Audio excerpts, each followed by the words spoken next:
don't want to die. Where's Catherine? Catherine? Atlas is primarily known for RPGs, but the publisher's latest game charts new territory. Catherine is the product of an odd coupling, pairing the story and social simulation aspects of the Persona series with puzzle-solving sequences reminiscent of Qbert. Does it have the makings of a sleeper hit, or is this relationship doomed to failure? Just so long as you never think of cheating on me. Cheating?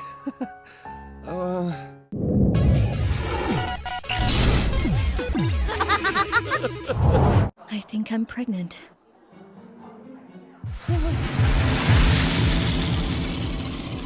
Narrative takes center stage in Catherine, which tells the twisted tale of a man caught up in a deadly love triangle.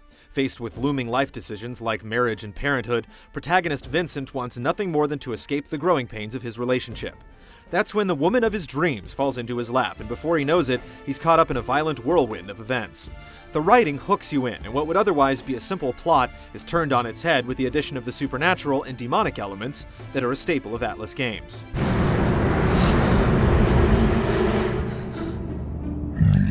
The outcomes you experience depend solely on the actions and choices you make over the course of the game, whether it's simply answering questions or interacting with various characters. Choices aren't always as simple as black and white, typically straying into moral gray areas. This is a game that wants you to get intimately acquainted with your environment, and the characters are genuinely believable. Though you're free to ignore many of the narrative elements, those who put forth the effort will get more out of the game. Seriously, tonight is not a good time for me.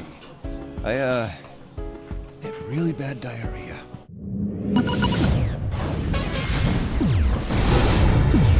Hey, what's this long hair? Catherine's certainly full of lengthy cinematic sequences, but there's plenty of action as well.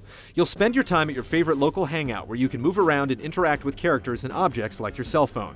There's more to it than simply just striking up a conversation at random. Time constantly moves here, and patrons will come and go as the night progresses. Catching certain characters will open up new side stories, and by listening to their plights, you can alter their fates as well. It's all similar to the social simulation elements you've seen in other Atlas games, albeit slightly watered down.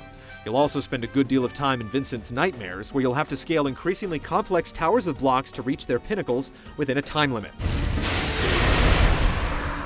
It starts off as a simple game of pushing and pulling blocks to form stairs up the wall, but as you progress, new variables like traps and enemies are thrown at you to increase the challenge. These obstacles are perilous, but you can obtain items to gain a temporary advantage. On the easier difficulty settings, you can undo recent actions if you're in a bind and try again, but even with this aid, making it to the top alive is quite the challenge. I made it! Here I go! If you've mastered the game on the most difficult settings, you can try out the more challenging Babel mode, where you can scale randomly generated levels and compare your best times with others via the online leaderboards. While the online component doesn't extend beyond the leaderboards, you are given the opportunity to tackle Babel mode with a friend cooperatively, or go head-to-head in Coliseum mode. Having to take another player into consideration mixes up the action and adds to the already frantic nature of the game. Player 1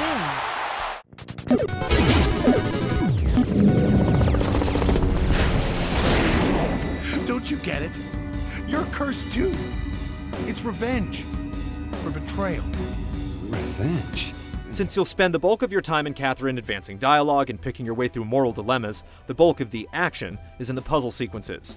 Moving blocks around to form structures sounds simple enough, but wrapping your head around the more advanced strategies takes patience and focus. Certain characters will share tips with you in the form of short videos giving you visual references that clue you into what to expect in the coming levels, but there's still a substantial learning curve. The tactics you'll employ are intuitive and varied, and there's a lot of strategy involved in successfully traversing each level. Vincent's a bit jumpy, so you'll have to take care when moving him along blocks to avoid careless mistakes.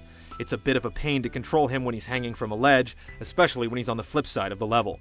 It's also way too easy to inadvertently push blocks into undesired positions, which usually results in disaster. No way! Despite these small control issues, the puzzle portions are quite clever and addicting. There's usually no single right way to tackle a level, though you are rewarded for being quick and efficient. Racing against the clock while avoiding traps and dodging enemies results in a thrilling and heart-pounding experience, one you seldom get in puzzle games.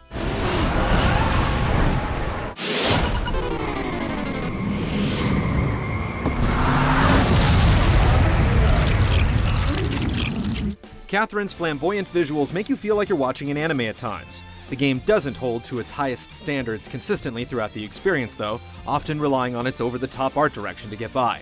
The way the game mixes 2D and 3D animation stands out at first, but it's a short-lived novelty. The soundtrack comes with an assortment of catchy pop, jazz, and remixed classical tracks that never get old, and the voice work, while rough in a few spots, will make you forget there's no option for Japanese audio with subtitles. You're not really gonna try and play dumb now, are you? After all you've done to my body, night after night? I just opened this. Catherine is quite unlike anything else out there. It's a game that pushes back and challenges you to think on your feet. If the confounding puzzles don't hook you, the branching variable story and the steamy nightmarish vibe certainly will.